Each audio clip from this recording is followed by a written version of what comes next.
உழவர்களின் கருத்து மற்றும் விருப்பத்தை கேட்டு தமிழ்நாடு அரசு செயல்படுவதாக முதலமைச்சர் மு.க.ஸ்டாலின் தெரிவித்துள்ளார். சென்னை நந்தம்பாக்கத்தில் உள்ள வர்த்தக மையத்தில் இன்றும் நாளையும் வேளாண்மை உழவர் நலத்துறை சார்பில் திருவிழா நடைபெறுகிறது. அங்கு அமைக்கப்பட்டுள்ள கண்காட்சி அரங்குகளை முதலமைச்சர் மு.க.ஸ்டாலின் பார்வையிட்டார்.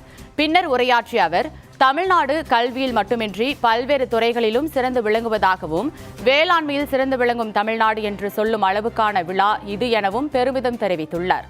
உழவர்களுக்கு வேளாண் வணிக வாய்ப்புகளை தெரிந்து கொள்ளும் தளமாக இவ்விழா இருக்கும் எனவும், இதன் மூலம் வேளாண் பொருட்கள் ஏற்றுமதிக்கான வாய்ப்பு மிகுதியாகும் எனவும், அதனால் உழவர்களின் வாழ்வு உயரும் எனவும் தெரிவித்துள்ளார். கல்வியில் மட்டும் இல்லை, பல்வேறு துறைகளையும் சிறந்து விளங்கக்கூடிய தமிழ்நாட்டை தொடர்ந்து நாம் கொண்டாடிட்டு இருக்கணும்னு சொன்னாங்க. அதற்கு சாட்சியாக அப்படி இன்று இந்த விழா வேளாண்மையில் சிறந்த தமிழ்நாடுன்னு சொல்லும்படியான விழாவாக அமைஞ்சிருக்கு. வேளாண் விளைபொருட்களை நேரடியாக சந்தைப்படுத்திட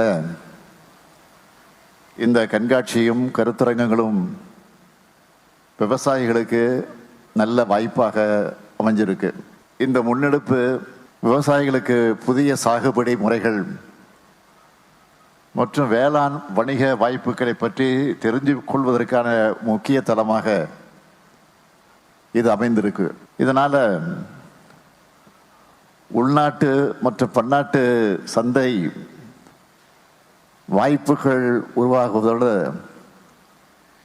ஏற்றுமதிக்கான வாய்ப்பு இன்னும் அதிக அளவில் ஏற்படும். வேளாண் வணிகம் தொடர்பான கருத்தரங்குகள் மற்றும் பயிற்சிகளால் விவசாயிகளுடைய வணிகத்திறன் மேம்படும்.